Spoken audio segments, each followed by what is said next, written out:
quite confident that knows a lot about me. The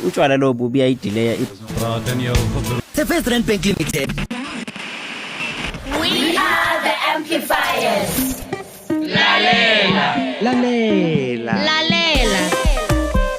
Listen to the voices of education in South Africa. Episode 3. I want to be a role model. Wow, what a nice view. Where are we, Kelvin? We are in Malmesbury, but Malmesbury is also part of a greater region known as the Swartland. I'm be honest, I'm not really too sure where the term Swartland comes from, but because if you look out at the fields, it's green. Yeah. Everything is green. But yeah, so we're in Malmesbury in the Western Cape, on the west coast of South Africa. It's not a small town. Malmesbury is quite a big town in terms of South Africa in the Western Cape. So yeah, that's where we are right now. Lovely, you hear the birds, you see the trees. It's very beautiful area of South Africa. The mountains as well, yeah. Malmesbury is about a half-hour drive from Cape Town, right in the wine region of South Africa. It was a beautiful drive to get here. Kelvin and I are now sitting in the winter sun, chatting on the playground. Kelvin turns out to be quite a chatterbox today. I get to follow him the entire day at Westbank Secondary School.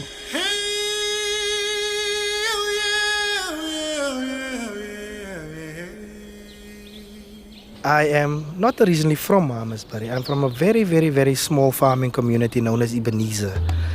We grew up in the reed houses and straw houses still. I went there this weekend to see my grandfather, and so he's about 91 as well. So originally I'm from there. My wife works at Swartland Municipality, which is a local municipality.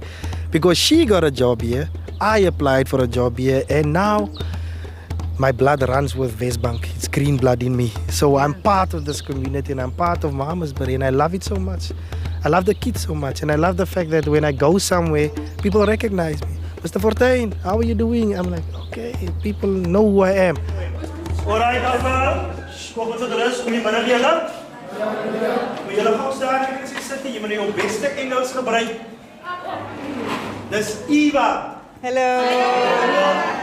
I've always been somebody that wants to make a difference, that wanted to make an impact.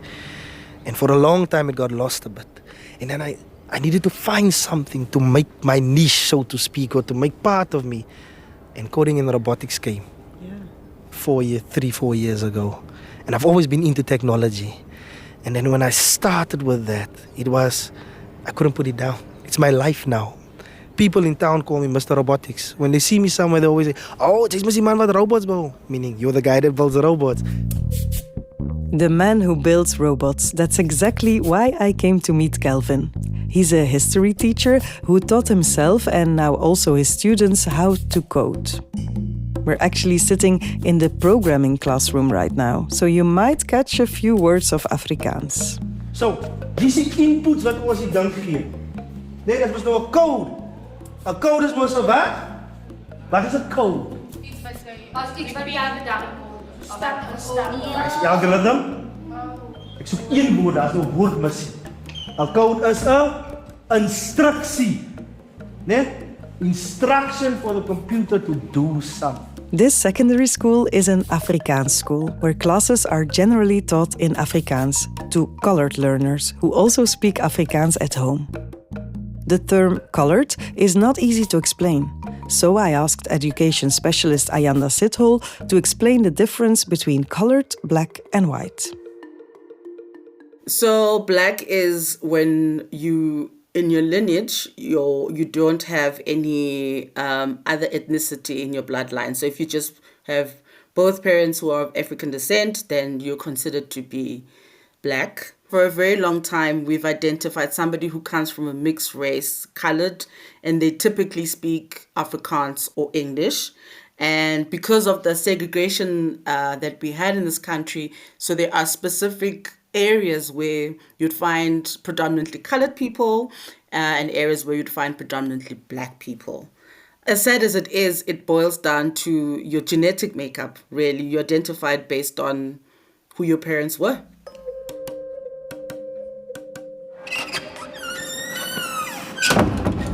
Back to Kelvin at Westbank Secondary School, where he takes us to his self-built computer lab. What are you doing here? So this toolkit that you see here has all my coding essentials in it. My microbits, more Raspberry Pis, more tools and stuff like that. So this, if when I need something, I just come here and everything will be here when I need it. Sensors, breadboards, LED strips obviously, power supplies, this is a buzzer. How did it start then? Okay, so it started, we were chosen as a pilot school for the coding robotics, and we started teaching the kids coding, small. But then I decided, okay, how can I make this more? Right, talk to people, find out what these are doing, what those are doing, right? So there came a competition known as the CITAC robotics competition. We entered. We placed 4th in the country, but we got recognized. And we were on national TV. That day, the minister came to us and he talked to us, and all I could do was brag about the kids. They were standing there, like, look at them, look what they did. They did this amazing thing. They built it with their own hands. I'm just here to guide them. I'm just here to show them more. What they built for this competition was a self-programmed robot, part of which is still standing in the computer lab today. What is that? It's currently not working. It's just not plugged in and coded again. So, this microcontroller would go here. You would move around with this.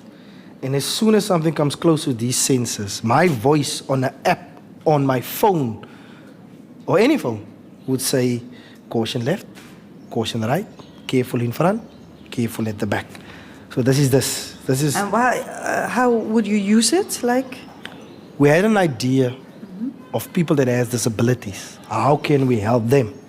So we use this, say to speak, if they give this to a kid and he walks around in here, he doesn't know the place, he's blind, and then it will say, caution left, okay, I must move, caution right, and I must move. So this is an amazing piece of kit that the kids designed and built, 3D printed and everything.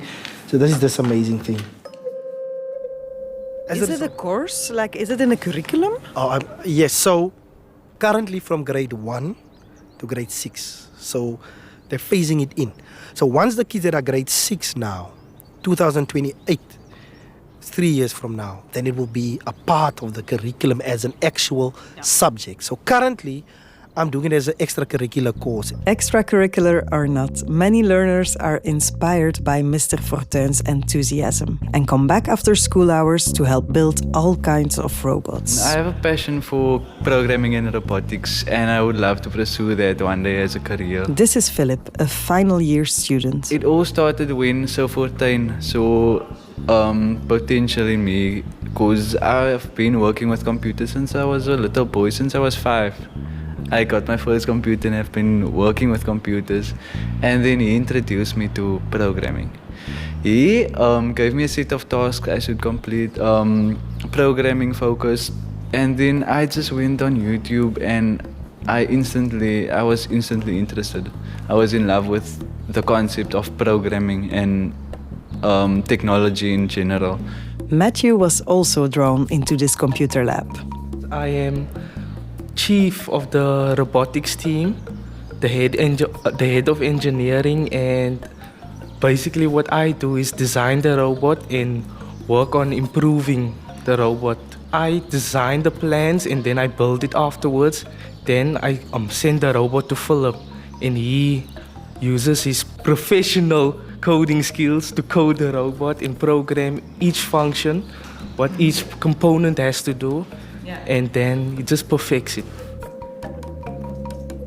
No, definitely this played a big part in shaping me in the way I think, and it was just like a life-changing experience. Learning to code, learning how to build robots, learning skills I never thought I would learn beforehand. You can really feel how much of a difference Kelvin and his lab make for these learners. Meanwhile, he keeps walking me around and showing me things. And on the ground there, you see those pipes over there, these boards here. It looks like junk, but it's not junk.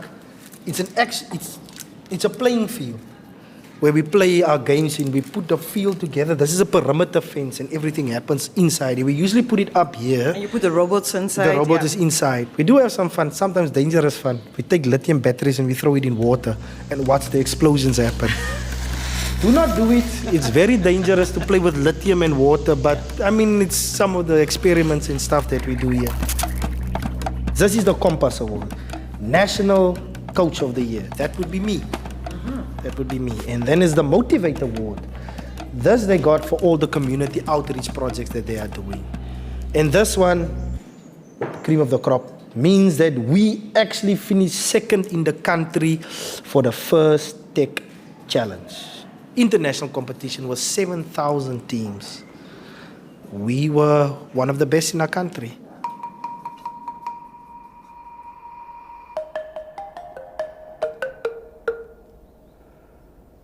I may not know, and I can't predict the future, what these kids will become in the future as a result of this, but I do believe in my heart at some point that some of the things that we do does trigger something in them. Maybe one of them becomes a cybersecurity specialist and donates all his money to our school and robotics program one day. I'm just thinking ahead now. I don't know what the future holds for these kids. Our school's motto is building the future. The future is ours. So the future belongs to Westbank. The future belongs to the learners of this school. And that's what I say when I go to these international competitions with my kids. So what? You're from Malmesbury. So what? Who's going to ask that? And if anybody asks, so what? You think they're going to be sorry now? No, they're not. They're going to do their thing, so you might as well get yourself into that mentality that I need to work because other people are not going to worry about what I'm doing the whole time. And that is the one thing that if I can change it in the minds of these kids. Don't feel sorry for yourself. You're going to sit and cry in the corner. Your friends are going to do their work. They're going to pass matric, get jobs, get home, get wives. And what are you going to do? Sorry that you come from a shack. So what? I'm from the farm. I live in a reed house. A reed is a small rural community where we still have the toilet on the outside. I come from there. I didn't make excuses. My mother used to pick tomatoes on the farms and stuff, and when they were younger, my grandfather still to this day, 91 years old, still working on the farm. So, why do you want to feel sorry? A lot of us come from bad circumstances. But we're trying to change the perception in the kids' mind so that they can be more, man. There's more to life than being happy with what you have right now.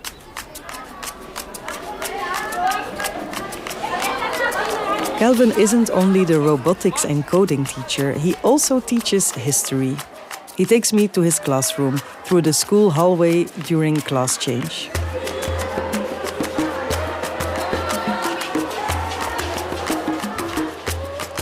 What a big school this is. There are 1,500 pupils here, or learners as they call it. All wearing the same uniform and all of them colored. It strikes me, and I ask Kelvin if there are also white or black learners or teachers at the school. Bluntly, we have white schools. We call them the wit school, the white school. We have colored schools, which is us. Then we have Ilingaletu as an example, our colleagues over there, which is predominantly black, then what's referred to as a black school. But in terms of the education in South Africa, it has been decolonized. So everybody is allowed and can attend any school in South Africa. But as a result of apartheid and the legacy of apartheid, towns in South Africa are divided between the colored area and the black areas, and the white areas. And then when you get... People don't mix. We do mix. We do mix. We do mix, but it's more a cultural mindset thing because you are familiar with this, so you stick to what you are familiar with. I'm going to make an example. If you enter a room, you're a colored person. There's just white people, and there's one more colored person standing there. You will naturally gravitate towards that person because it's somebody that looks like you, that maybe talks like you even. Ayanda also explains to me that this racial division between schools is something that developed historically and that it's very difficult to change. Structurally, we were put in different places, right? So we've adapted to those worlds. Language, lifestyle, culture makes a difference because we're very culture-driven also in this country. So those things make a huge difference. But I think also learners might also feel comfortable in a more in a school where they feel they can see themselves. They don't feel like the other. The education that I give these kids in class is no different. From 1 + 1 is not 1 year and 2 at a different school. I mean, it's the same education. And I would say, I take my hat off to my educators inside here. 60, 50 learners in a class and still expected to provide the same amount of quality education that a teacher with 10 or 15 learners has to do. And our educators do it. The kids at this school at Westbank, they look up to you. And I make this example every time to my fellow colleagues. Don't look across the road. Don't look at what, rich and privileged schools are doing. What about us? Maybe you have the skills, but you're afraid. You're looking at that. How can you now change? So do something. I'm actually a doer. I'm not, a talk. I talk a lot, yeah. But, you have to do. You have to actually, don't just let it be words. Let it be something. So that's the reason I don't want to go to. And I felt so in love with this school and this building and this everything that it's been 6 years here now. Kids know me, the parents know me, the people know me, Mr. Robotics. I want to be a role model to them.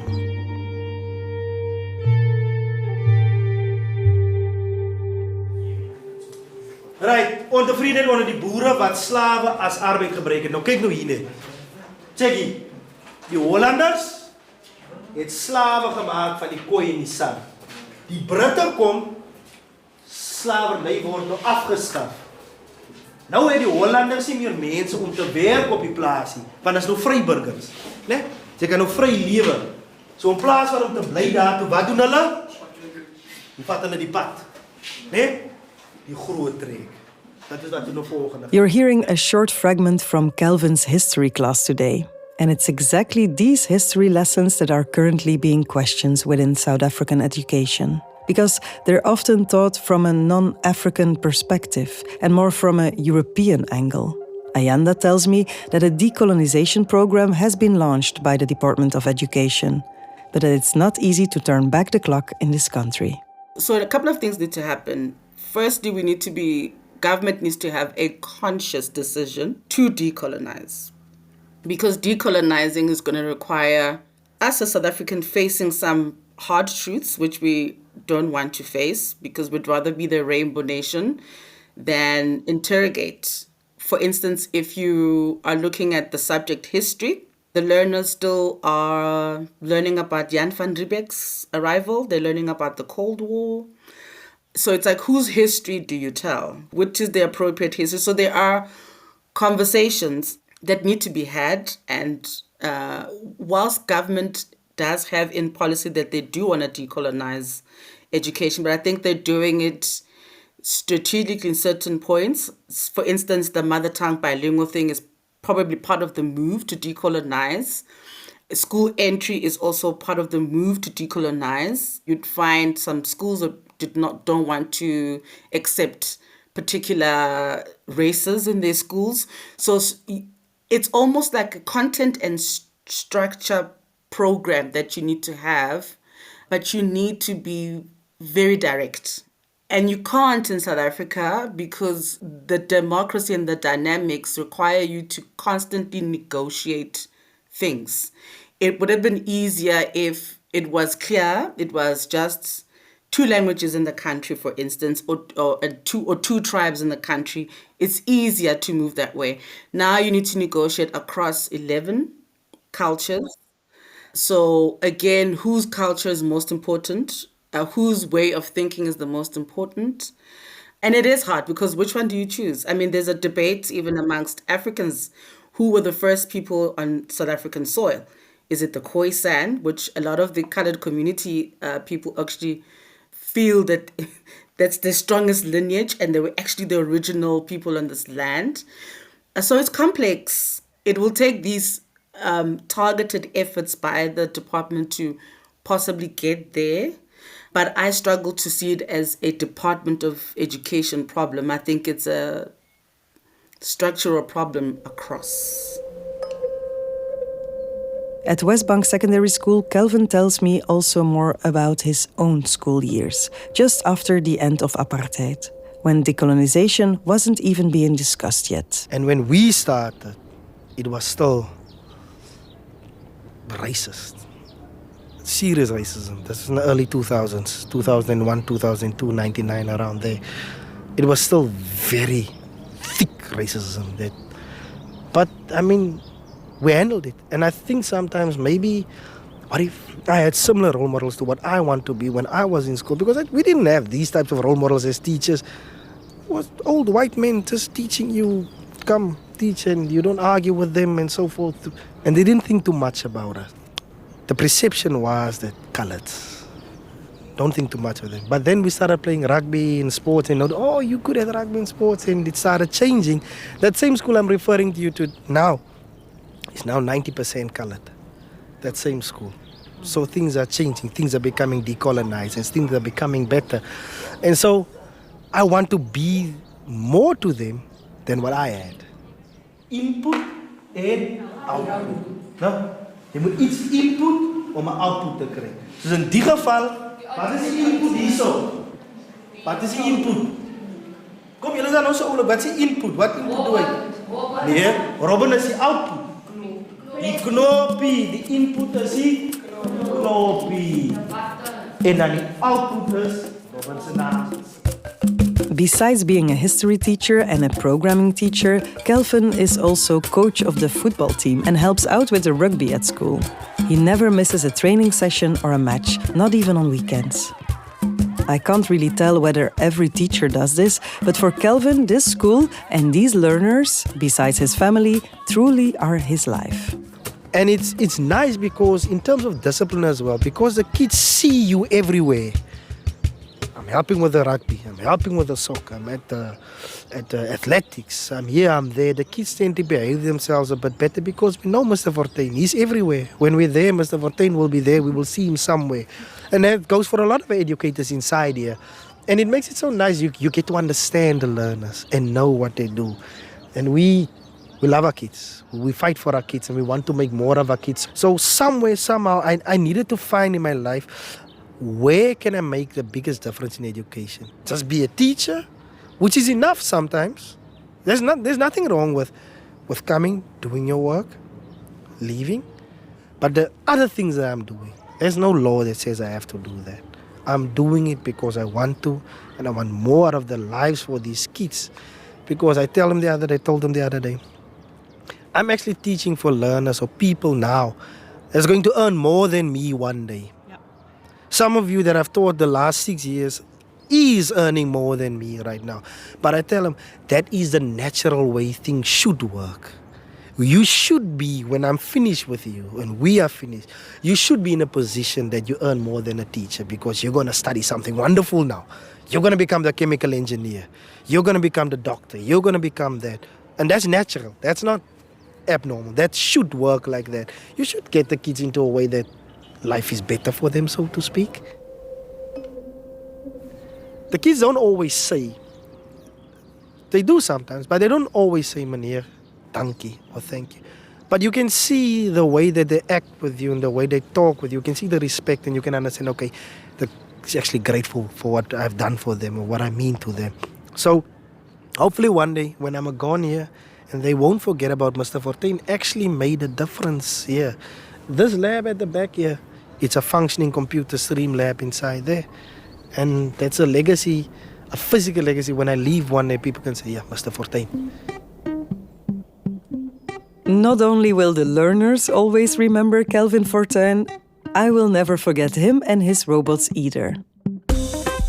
I'm staying one more day here in Malmesbury because tomorrow the day starts with a protest against violence, and I'll be talking to a group of pupils who are actively involved in their local community here. 1, 2, 3, stop the crime! 1, 2, 3, stop the violence!